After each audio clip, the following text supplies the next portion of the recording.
오늘은 성령 강림 주일입니다. 그러나 오늘 말씀은 십계명의 말씀을 좀 이어가도록 하겠습니다. 근데 말씀을 듣다 보면 십계명의 오늘 말씀과 성령 강림 주일의 그 말씀이 참 묘하게 연결이 된다는 것을 마지막에 아실 수 있을 겁니다. 오늘 말씀은 십계명 제3계명 내 하나님 여호와의 이름을 망령되게 부르지 말라입니다. 오늘 말씀을 이해하기 위해서 먼저 말에 대한 이해로부터 시작하려고 합니다. 여러분, 우리가 어떤 말을 하느냐 하는 것이 굉장히 중요하죠. 사람들은 말에 상처를 받기도 하고 말에 힘을 얻기도 합니다. 말에는 어떤 묘한 능력이 있어요. 그래서 말 한마디에 천냥빚을 갚기도 해요. 근데 반대로 말 잘못하면 천냥빚을 얻기도 합니다. 그죠? 사람들 사이에 다툼이 어디서부터 시작이 되는가? 가만히 이야기를 듣다 보면 아마 대부분은 말 때문에 시작된다는 것을 알 수가 있어요. 말 한마디 오해하고 또 말 한마디 하지 않아서 또는 안 해야 될 말 한마디 더 못해서 서운해하고 섭섭해하고 또 이 말 저 말 옮기는 과정 속에서 아다르고 어다르고 그러다가 오해가 일어나고 다툼이 일어나는 것, 이것이 우리들의 삶의 모습이 아닐까 싶습니다. 그래서 그런지 성경 지혜의 책 잠언에는 말에 대한 경고가 굉장히 많다는 것을 알 수가 있어요. 몇 가지만 좀 찾아서 한번 같이 읽어보도록 하겠습니다. 10장 11절 잠언서 10장 11절 말씀입니다. 시작. 의인의 입은 생명의 샘이라도 악인의 입은 독을 머금었느니라. 어떤 사람의 말은 생명의 샘이래요. 사람을 살리게 하지만 어떤 사람은 그 말이 독이 된다는 거죠.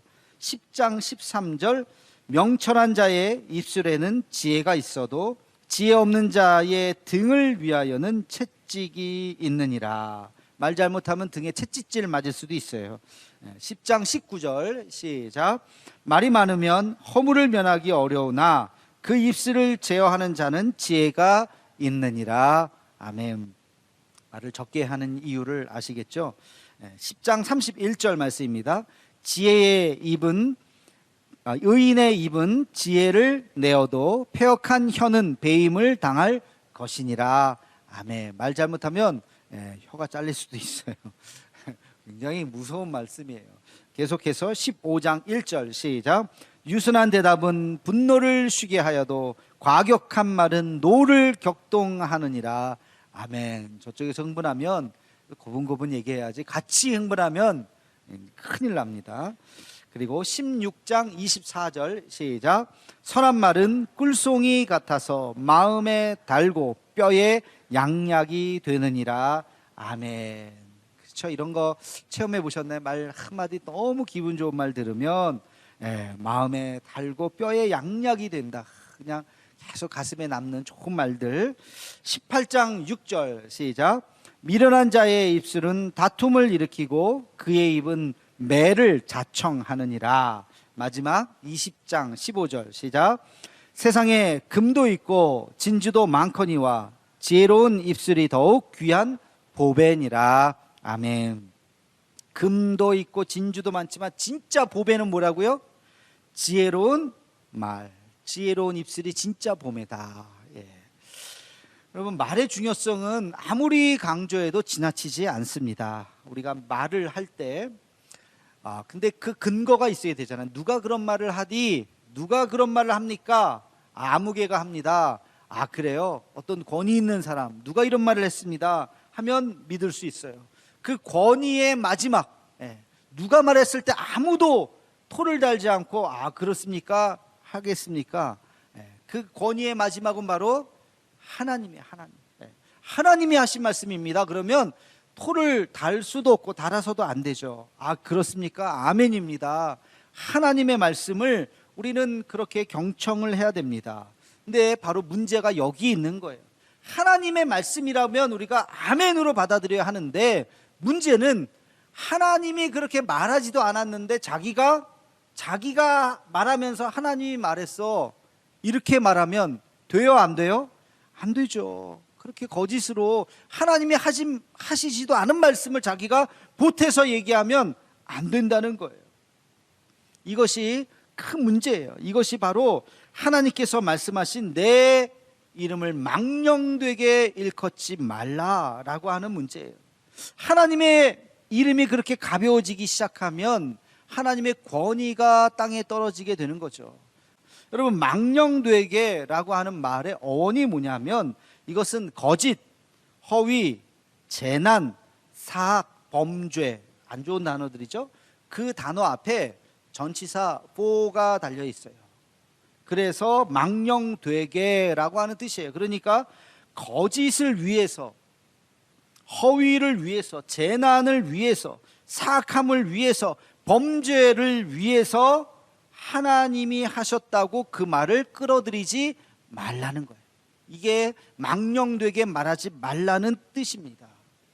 자, 그러면 조금 더 구체적으로 이게 무슨 말인가 하나하나 좀 생각을 해보겠습니다. 세 가지 경우가 있어요. 첫 번째는 의미 없이 헛되이 불경스럽게 하나님의 이름을 갖다 붙이지 말라는 것입니다. 여러분, 구약에 보면 하나님의라고 하는 하나님의 이름이 형용사로 쓰일 때가 있어요. 그때 그 하나님의 의미는 뭐냐면, 여러분, 하나님의 동산이 뭐예요? 그것은 바로 최상급이에요. 산 중에서 제일 큰 산은 전 세계에 몇 개일까요? 한 개일까요? 두 개일까요? 10개일까요? 하나죠. 전 세계에서 제일 높은 산은 하나예요. 그렇죠? 그러니까 하나님의 동산이라고 하는 것은 가장 큰 산, 가장 아름다운 산, 가장 최고의 산을 표현할 때 하나님의 동산이라고 부르는 겁니다. 하나님의 소리, 그것도 마찬가지 최상급이에요. 다른 데서 들을 수 없는 최고의 소리, 그것이 크든지 아름답든지 그 소리를 하나님의 소리라고 그 수식어로 그렇게 쓰는 겁니다. 그러니까 하나님의라고 하는 이 수식어는 함부로 쓸 수 있는 것이 아니에요. 딱 한 번만 쓸 수 있는 겁니다. 의미 없이 쓸 수 있는 것이 아니에요. 하나님의 이름이 의미 없이 계속해서 쓰여지게 된다면 하나님의 존재가 허무해지는 거죠. 하나님의 권위가 땅에 떨어지게 되는 것입니다. 이게 바로 하나님의 이름을 망령되게 부르는 거예요. 헛되게 부르는 것입니다. 여러분, 우리는 영어권은 아니지만 영어에서 보면 이런 표현이 있어요. 예수님을 영어로 뭐라 그러죠? 지저스라 그래요. 그죠? 지저스. 명사로 쓰일 때는 지저스가 예수 그리스도예요. 우리의 구원자 예수님입니다. 근데 사진 한 장 보여주시면 제가 단어를 찾아보니까 지저스가 명사가 아니라 감탄사로 쓰일 때는 뭐라고 나와요? 빌어먹을. 여러분, 저게 옥스퍼드 영한사전입니다. 옥스퍼드 영한사전에 나오는 그대로예요. 그러니까 영어에서 사람들이 지저스 그러면 저분이 예수님을 부르는구나, 독실한 크리스찬인가 보다가 아니라 에이 빌어먹을, 에이 거의 욕에 가까운. 여러분, 영어에서 오 마이 갓 이런 것도 오 마이 갓 이것도 사실 좋은 의미가 아니죠. 하나님의 이름을 부르는 좋은 의미가 아니라 오 마이 갓, 이게 일종의 맙소사 뭐 이런 감탄사 같은 거예요. 이럴 수가, 막 이럴 때 오 마이 갓. 하나님의 이름이 이렇게 거의 뭐 욕의 수준까지 이렇게 막 쓰게 어떻게 하다가 서양의 언어가 이렇게 타락이 됐는지는 모르겠습니다만은 이렇게 남발해서는 안 된다는 겁니다. 구약의 이스라엘 사람들은요, 하나님의 이름이 뭐예요? 성경에 나오는 하나님의 이름이 여호와예요. 그 여호와라고 하는 그 히브리어 자음 4개가 있는데 그것이 나오면 발음하지 않았어요. 하나님의 이름을 불러서는 안 된다고 생각했습니다. 그래서 그거를 모음을 빼버렸어요. 그리고 아도나이라고 불렀어요. 나의 주여 라고 바꿔서 불렀습니다. 나중에는 하루 부르질 않으니까 그 음을 잃어버렸어요. 음성을. 그래서 엘로힘의 모음을 따다가 이 자음에다가 붙인 거예요. 그러니까 발음이 야훼가 되는 거예요. 야훼. 목사님들 중에서 구약을 공부하신 분들이 가끔 야훼 하나님 이렇게, 조용기 목사님도 옛날에 야훼요 이렇게 했는데요. 그거 뭐 이단이야. 야훼가 뭐야? 그 야훼가 그 네 자음, 하나님의 이름 네 자음에다가 그 모음을 붙였는데 그것이 음성학적으로 가장 비슷할 거다라고 추측하는 단어예요. 정확하게 그거를 뭐라고 부르는지는 잃어버렸습니다. 하나님의 이름을 하도 안 불러서 잃어버렸어요. 그거를 우리가 한국말로 성경을 번역할 때 야훼라고 번역하지 않고 공동번역 성경은 야훼라고 번역이 돼 있더라고요. 근데 그거를 우리는 그 모음을 하나하나 따서 여호와 이렇게 번역을 했습니다. 그래서 성경에 여호와라고 나오지만 음성학적으로 여호와는 하나님의 이름하고는 관계가 없는 거예요. 사실은 여기서 이야기하고 싶은 건 뭐야? 유대인들이 하나님의 이름을 그렇게 거룩하게 생각했다는 거예요. 함부로 부르지 않았다는 거예요. 의미 없이 감탄사처럼 막 그렇게 부르지 않는다는 거예요. 하나님의 이름을 부를 때 여러분 그 신뢰를 다해서 정말 최상급으로 우리가 하나님의 이름을 부를 수 있는, 우리의 마음을 다해서 우리가 기도할 때 정말 내 힘을 다해서 부를 때는 부를 수 있어요. 하나님, 여호와 하나님 하면서 부를 수 있습니다만, 그러나 그냥 하품하듯이 그냥 의미 없이 그렇게 불러서는 절대 안 된다고 하는 것을 다시 한번 기억하는 우리가 되기를 주의 이름으로 축원합니다. 두 번째, 망령되게 일컫는다고 하는 말의 의미는 하나님의 이름으로 맹세를 하거나 잘못된 서원을 하지 말라는 것입니다. 여러분, 맹세, 나는 맹세, 누구 이름을 걸어서 내 이름, 네 이름 갖고 안 돼, 그러면 내가 하나님의 이름을 걸고 맹세해. 우리가 그렇게 하나님의 이름을 걸고 맹세하는 적이 종종 있어요. 이것도 안 된다는 거예요. 제가 예전에 이런 이야기를 어떤 분에게 들은 적이 있어요. 실향민이신데요, 나이가 지긋하신 분인데 그분의 옛날 이야기를 들려주신 가슴 아픈 옛날 이야기. 6.25가 막 터졌을 때 38선 북쪽에 황해도 쪽에 사셨어요. 근데 이분이 분위기가 이상하고 북한에서는 점점 이제 살기가 어렵다, 신앙의 자유도 그렇고, 그래서 남쪽으로 가는데 전쟁이 난 것 같은데 지금 이 아이들 다 데리고 내려가기에는 위험이 있으니 내가 먼저 내려가서 지인들도 있으니까 만나서 살 수 있는 상황을 보고 다시 올라와서 가족들을 데리고 내려가겠다, 그렇게 계획을 세웠어요. 아내에게 이렇게 이야기를 했습니다. 아내가 여보, 지금 당신 내려가면 안 됩니다. 갈래 우리 같이 가던가. 아니야, 지금 같이 내려가면 다 힘들어. 나 혼자 가서 빨리 갔다가 2, 3일 만에 내가 다시 올라올 테니까 그때 우리가 다 짐 정리하고 있어서 그러면 같이 내려가도록 그렇게 하자 하고 이야기를 했어요. 여보, 그래도 같이 가요. 걱정하지 마, 걱정하지 마. 맹세할게. 내가 분명히 내가 2, 3일 안에 3일 안에 꼭 올게. 그리고 헤어졌어요. 그리고 못 왔어요. 올 수가 없는 상황이 되어버렸어요. 그 이야기를 하시는 거예요. 그러면서 그때 자기를 막았던, 가지 말라고 막 붙잡았던 그 아내의 모습이 한평생 잊을 수가 없다는 거예요. 그러면서 내가 맹세를 했건만 내가 올 테니까 조금만 기다리라고, 그 인간의 그 맹세가 아무 의미가 없다는 거예요. 후회하고 가슴을 찢고 눈물을 흘리면서 이야기한들 그 수많은 세월을 어떻게 하겠습니까? 여러분, 인간의 맹세라고 하는 것은 이렇게 허무한 거예요. 그 순간에 그분은 당연히 올 수 있을 줄 알았죠. 걱정하지 말고 자기 의지만 가지면 잠깐 갔다가 오는 건데, 몇 번이나 왔다 갔다 했는데 갔다 올 수 있을 줄 알았겠죠. 그러나 인간의 맹세는 그렇게 의미가 없습니다. 여러분, 거기에 하나님의 이름을 끼워 넣어서는 안 돼요. 맹세에 대해서 예수님께서 뭐라고 말씀하십니까? 마태복음 5장 34절 말씀 함께 읽겠습니다. 시작. 나는 너희에게 이르노니 도무지 맹세하지 말지니 하늘로도 하지 말라. 이는 하나님의 보좌임이요. 37절 말씀 읽겠습니다. 오직 너희 말은 옳다 옳다 아니라 아니라 하라.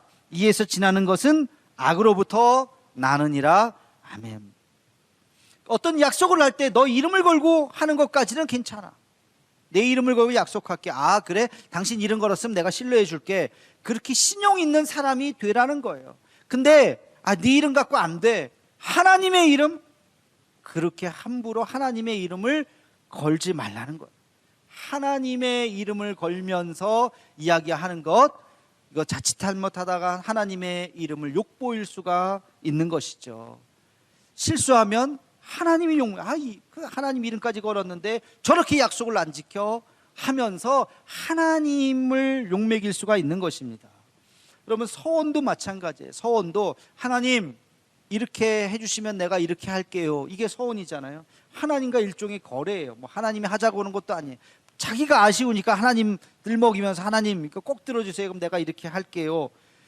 만약에 그런 기도를 하셨다면 이것은 반드시 지켜야죠. 반드시 지켜야죠. 서원은 반드시 지켜야 됩니다. 해놓고선 약속해놓고선 나중에 글쎄요 잠깐만 생각해 볼게요 이러면 하나님의 이름을 만홀히 여기는 거예요. 하나님의 이름을 아주 가볍게 여기는 것입니다. 그래서는 안 돼요. 하나님의 이름을 걸었다면 우리가 목숨 걸고 그 일은 지켜야 되는 것입니다. 그래야 하나님의 권위가 살아가는 것이죠. 하나님의 이름을 그렇게 초라하게 만들어서는 절대로 안 되는 것입니다. 복음을 전할 때도 마찬가지예요. 예수 그리스도 그 생명의 이름을 전할 때 그것이 땅에 떨어져서는 안 돼요. 사람들에게 아이고 하면서 예수님의 이름이 정말 우리 발에 밟히듯이 그렇게 해서는 안 되는 것입니다. 예수님의 그 존귀한 이름에 맞는 그렇게 우리가 주의 복음을 전해야 되는 것입니다. 예수님의 이름을 소중히 여길 수 있는 우리 모두가 되기를 주님의 이름으로 축원합니다. 마지막으로 하나님의 이름을 망령되게 일컫는 것은 자기의 욕심을 위해서 또는 집단의 이기적인 목적을 위해서 하나님의 이름을 이용하는 경우가 꽤 많이 있습니다. 역사적으로 이런 일들이 굉장히 많았습니다. 먼저는 중세 때 로마 제국이 일으켰던 십자군 전쟁, 말 그대로 십자군이에요. 하나님의 이름으로 일어났어요. 예루살렘을 탈환해야 된다. 이슬람의 손아귀에 들어있는 이 예루살렘을 탈환해야 된다라고 교황이 이야기하면서 이 전쟁은 하나님께서 허락하신 하나님의 전쟁이다. 누구든 이 전쟁에 참여하는 자는 그가 목숨을 잃던 잃지 않던지 간에 천국에서 그의 과거도 묻지 않고 현재도 묻지 않고 하늘나라가 약속되어져 있을 것이다 라고 이야기하면서 십자군 전쟁을 독려했습니다. 그 결과 200년 동안 일어났던 십자군 전쟁은 엄청난 중세가 망하는 아주 엄청난 큰 상처를 준 전쟁이 되어버렸죠. 17, 18세기의 제국주의 시대에 서양 기독교 국가들이 아프리카 흑인들을 노예로 잡아들이면서 인간 사냥을 하면서 하나님께서 허락하셨다고 이야기했어요. 하나님께서 저들을 노예로 만드신 사람들이다. 저들은 인간이 아니라 하나님께서 우리에게 노예로 준 존재라는 거예요. 그래서 그들을 다 잡아서 그냥 노예로 시켰죠. 그때 하나님의 이름을 들먹였어요. 독일의 히틀러는 유대인을 600만 명을 죽일 때 나치의 병사들의 옷에 군복에 뭐라고 썼냐면 하나님이 우리와 함께 하신다. 그리고 그 당시에 독일의 수많은 목회자들이 젊은이들을 모아놓고 유대인들을 죽이는 것은 하나님께서 우리에게 허락하신 일이다. 인종을 청소해야 된다. 이런 이야기들을 그 목회자들이 하나님의 이름으로 선포했던 것입니다. 멀리 갈 것도 없습니다. 최근에 일어나고 있는, 지금도 계속되고 있는 러시아와 우크라이나의 전쟁. 여기도 제가 기사를 보니까 푸틴이 이 전쟁은 하나님의 전쟁이라고 선포했어요. 하나님께서 우리에게 허락하신 전쟁이고, 그리고 러시아 정교의 대주교, 그러니까 카톨릭으로 치면 교황과 같은 존재예요. 러시아 정교의 대주교인 키릴 대주교가 있는데 젊은이들에게 뭐라고 이야기했냐면 러시아가 우크라이나를 침공한 것은 타락한 서방 세계를 해방시키는 신성한 하나님의 전쟁이다 라고 이야기를 했습니다. 그러면서 젊은이들이요, 나가서 이 전쟁에 승리하라, 그렇게 독려를 했어요. 수많은 젊은이의 전쟁터에서 젊은이들이 그렇게 지금도 죽어가고 있습니다. 여러분, 이 모든 것들이 진짜 하나님의 이 전쟁입니까? 하나님이 그렇게 시킨 겁니까? 하나님의 이름으로 하나님이 하시지도 않았는데 얼마나 많은 일들이 일어나는지 몰라요. 요즘에 그 나는 신이다라고 하는 넷플릭스 그 다큐멘터리 보신 분도 있고 못 보신 분도 있을 텐데 안 보셨으면 안 보는 게 좋아요. 네. 별로 도움이 끔찍해. 그런 일들이 현재 지금 대한민국에서 일어나고 있다는 것 자체가 거기도 하나님의 이름으로 그런 JMS 그런 아주 사이코 같은 짓을 하고 있습니다. 하나님의 이름으로 우리가 얼마나 하나님의 이름을 망령되게 지금 행하고 있는지 우리는 정신 차려서 잘 봐야 돼요. 하나님의 이름을 언급할 때는 신중해야 됩니다. 자기 생각 말할 수도 있어요. 자기의 생각을 말할 수도 있고 자기의 어떤 것을 말할 수도 있어요. 그러나 하나님의 이름을 이야기할 때는 성경에서 벗어나면 안 되는 것입니다. 언어 철학자 하이데거는 언어는 존재의 집이다 이런 말을 했습니다. 굉장히 중요한 말이에요. 언어는 존재의 집이다. 그 사람이 무슨 말을 쓰는가가 그 사람의 존재를 말해준다는 것입니다. 세상 사람들은요, 세상의 언어를 씁니다. 세상의 관심을 이야기하고 세상의 말을 하는 거예요. 듣다 보면 세상의 이야기구나. 성령의 사람은 성령의 말을 합니다. 아멘이십니까? 네, 성령의 사람은 성령의 말을 하는 거예요. 믿음이 없는 사람은 믿음이 없는 말을 해요. 안 된다, 할 수 없다. 왜? 그 사람은 믿음이 없기 때문에, 그 존재가 그렇기 때문에 그런 말을 할 수밖에 없어요. 그러나 믿음이 있는 사람은 믿음의 말을 합니다. 할 수 있다. 하나님께서 우리와 함께 하신다. 할 수 있다는 말을 합니다. 왜? 그 환경을 뛰어넘습니다. 믿음이 있기 때문에 그 말을 할 수가 있는 것이죠. 오늘은 성령 강림 주일입니다. 성령께서 마가의 다락방에 임하셨어요. 120명이 기도할 때 성령이 그 안에 임재하셨습니다. 그리고 첫 번째 어떤 사건이 일어났습니까? 우리 사도행전 2장 4절 말씀을 함께 같이 읽겠습니다. 시작. 그들이 다 성령의 충만함을 받고 성령이 말하게 하심을 따라 다른 언어들로 말하기를 시작하니라. 아멘. 성령이 불의 혀같이 갈라지는 것이 모든 사람 속에 막 성령이 임재하면서 나타났던 첫 번째 사건은 각종 방언으로 막 말하기 시작한 거예요. 어떤 말들을 하기 시작했어요. 사람들이 배우지도 않은 말들을 하고 우리 부족 얘기를 하네, 우리 지역 말을 하네. 사람들이 알아듣기 시작했어요. 그 말들을. 여기서 핵심은 방언이 아니에요. 저기 무슨 천국 방언이냐 무슨 방언이냐, 방언이 중요한 게 아니라 그 내용입니다. 무슨 말을 했을까요? 성령의 말을 했던 것입니다. 예수는 그리스도이심을 선포했던 거예요. 성령께서 임재하심을 선포했던 것입니다. 하나님이 우리와 함께하고 있다는 것을 말했던 거예요. 서로 격려하고 위로하고, 그들이 두려워했었잖아요. 벌벌 떨고 있었잖아요. 성령께서 우리에게 힘을 주신다, 우리는 선포할 수 있다, 용기를 주는 말들을 각 나라 말로 사람들이 하기 시작했다는 것입니다. 이게 성령의 언어였던 거예요. 근데 어떤 사람들은 할 수 없어, 안 돼, 죽을 것 같아, 미치겠어, 죽고 싶어, 죽어버리고 싶어, 또 죽여버리고 싶어. 말끝 하나인데 완전히 다른 거예요. 죽어버리고 싶어, 죽여버리고 싶어.